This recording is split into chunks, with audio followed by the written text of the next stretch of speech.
Woody Wommack joined by Adam Gorney, national recruiting analyst based on the lovely West Coast, where there's no snow squalls today. It looks like some sunshine coming through that window. And guess what? A place that doesn't get much sunshine, Eugene, Oregon, with some great news today. Five-star Justin Flowe. Some ups and downs, twists and turns, but he picks the Ducks. I love that you cracked yourself up with your own joke. That was really good. Yeah, Oregon really kind of emerged here in the last week or so, and depending on who you talk to, either Clemson dropped him or he told Clemson that he wasn't going to go that far, and then they moved on Trenton Simpson.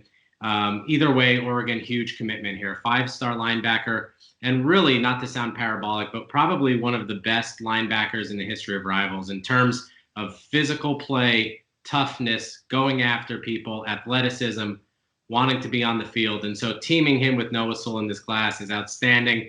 Oregon continues to kind of emerge as the Pac-12 team to beat, besting everybody else by far in this recruiting class.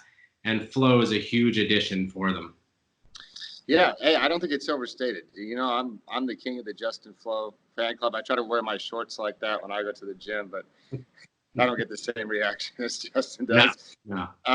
USC, we heard, people were subtweeting. I saw a lot of cute tweets.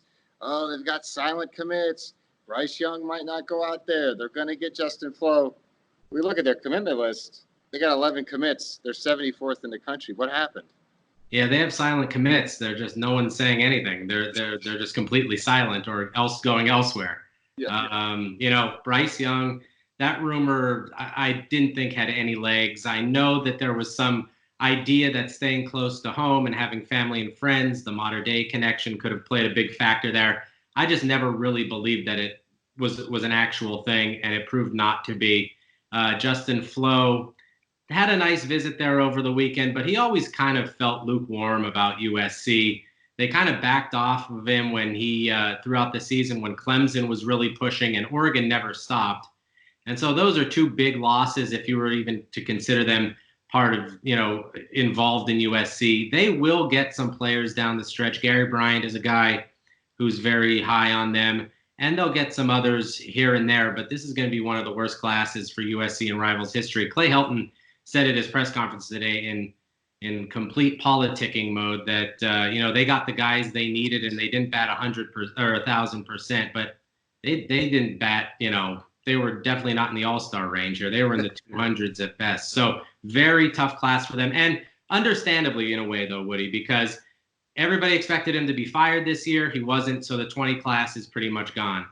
Now everybody in 21 is kind of hesitant because he might be gone after next year. No one knows what the long-term stability of his coaching tenure is there. And so it's going to be tough for him to recruit 20 and 21, and then we'll see what happens.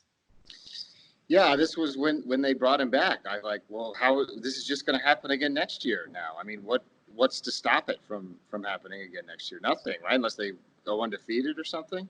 I would say it's going to be a slow start to the recruiting class, or they're going to try to ramp up early and then see and hang on late. But I would imagine that they're going to have to win the conference. They don't bring in a new AD and a new school president not to make any sort of change long term. So if they were being patient this year, kudos to them, but they lost out on a lot of talented kids. If they could have brought in an Urban Meyer, James Franklin, down the list of guys that we've all heard about. But yeah, it's going to be the same situation heading into 21. Everybody's going to be unsure about what to do. Teams are going to come in like Alabama, Clemson, Oregon are going to come into Southern California and steal the best 21 kids.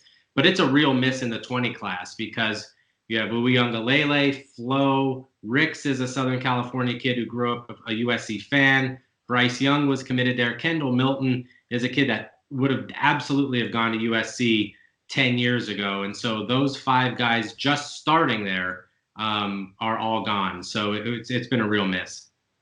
All right, and last but not least, a talented quarterback, another one leaving, a common theme, C.J. Stroud, guy who shot up late.